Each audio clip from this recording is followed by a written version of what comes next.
ఇక డీటెయిల్స్ వస్తే తెలంగాణ మంత్రివర్గ విస్తరణకు రంగం సిద్ధమైంది. కాంగ్రెస్ హైకమాండ్ గ్రీన్ సిగ్నల్ ఇవ్వడంతో కొత్తగా ముగ్గురికి చోటు దక్కనుంది. ఇవాళ మధ్యాహ్నం 12 గంటల నుంచి 12:20 మధ్య ప్రమాణ స్వీకారం జరగనుంది. ఇక విశ్వసనీయ వర్గాల సమాచారం ప్రకారం బీసీల నుంచి శ్రీహరి ముదిరాజ్, మాలల నుంచి వివేక్, మాదికల నుంచి అడ్డూరి లక్ష్మణ్ కుమార్ కు చోటు లభించనుంది. ఇక శాసనసభ ఉపసభాపతిగా రామచంద్ర నాయక్ ను ఎంపిక చేసినట్లుగా సమాచారం.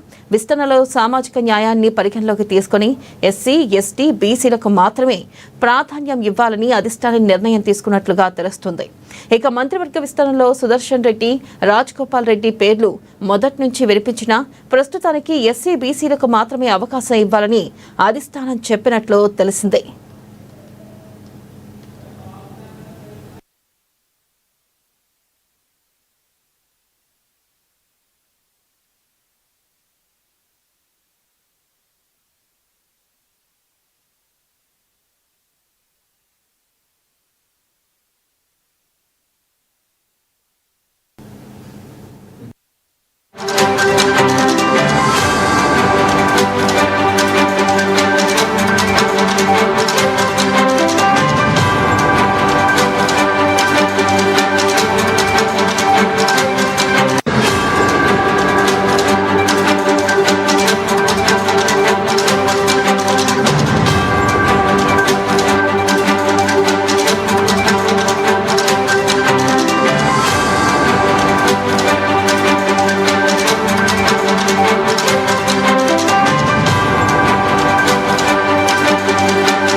ప్రస్తుతం ముగ్గురికి అవకాశం కల్పిస్తే మరో 3 స్థానాలు ఖాళీగా ఉంటాయి. వాటితో పాటు చీఫ్ విప్ పదవి భర్తీకి కూడా కసరత్తు సాగుతుంది.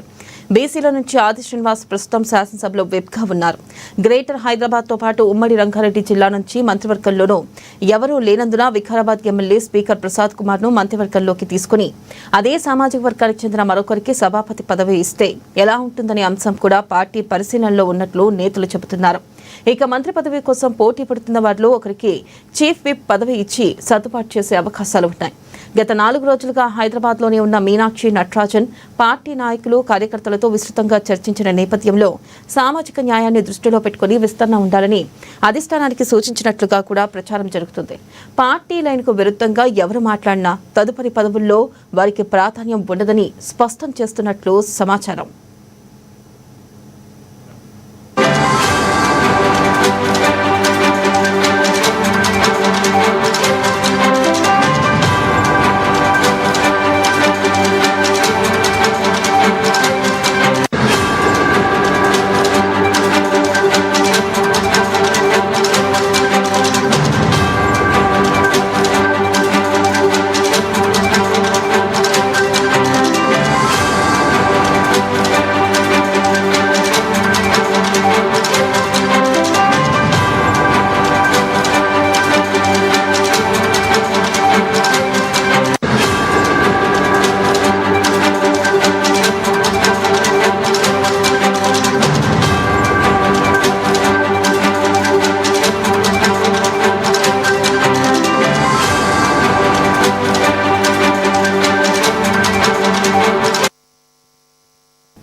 బ్రేకింగ్ న్యూస్ చూస్తున్నాం. తెలంగాణ మంత్రివర్గ విస్తరణకు రంగం సిద్ధమైంది. కాంగ్రెస్ హైకమాండ్ గ్రీన్ సిగ్నల్ ఇవ్వడంతో కొత్తగా ముగ్గురికి చోటు దక్కనుంది. ఇవాళ మధ్యాహ్నం 12 గంటల నుంచి 12:20 మధ్య ప్రమాణ స్వీకారం జరగనుంది. ఇక విశ్వసనీయ వర్గాల సమాచారం ప్రకారం బీసీల నుంచి శ్రీహరి ముదిరాజ్, మాలల నుంచి వివేక్, మాదిగల నుంచి అడ్డూరి లక్ష్మణ్ కుమార్ కు చోటు లభించనుంది. శాసనసభ ఉపసభాపతిగా రామచంద్ర నాయక్ ను ఎంపిక చేసినట్లుగా సమాచారం. విస్తరణలో సామాజిక న్యాయాన్ని పరిగణలోకి తీసుకుని ఎస్సీ, ఎస్టీ, బీసీలకు మాత్రమే ప్రాధాన్యం ఇవ్వాలని అధిష్టానం నిర్ణయం తీసుకున్నట్లు తెలుస్తోంది. ఇక మంత్రివర్గ విస్తరణలో సుదర్శన్ రెడ్డి, రాజగోపాల్ రెడ్డిల పేర్లు మొదటి నుంచి వినిపించినా ప్రస్తుతానికి ఎస్సీ, బీసీలకు మాత్రమే అవకాశం ఇవ్వాలని అధిష్టానం చెప్పినట్లు తెలిసిందే. ప్రస్తుతం ముగ్గురికి అవకాశం కల్పిస్తే మరో 3 స్థానాలు ఖాళీగా ఉంటాయి. వాటితో పాటు చీఫ్ విప్ పదవి భర్తీ కూడా కసరత్తు సాగుతుంది. బీసీల నుంచి ఆది శ్రీనివాస్ ప్రస్తుతం శాసనసభలో విప్గా ఉన్నారు.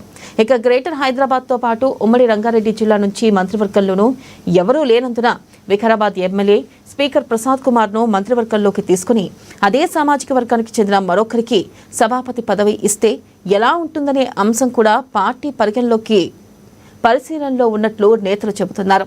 ఇక మంత్రి పదవుల కోసం పోటీ పడుతున్న వారిలో ఒకరికి చీఫ్ విప్ పదవి ఇచ్చి సర్దుబాటు చేసే అవకాశాలు ఉన్నాయి.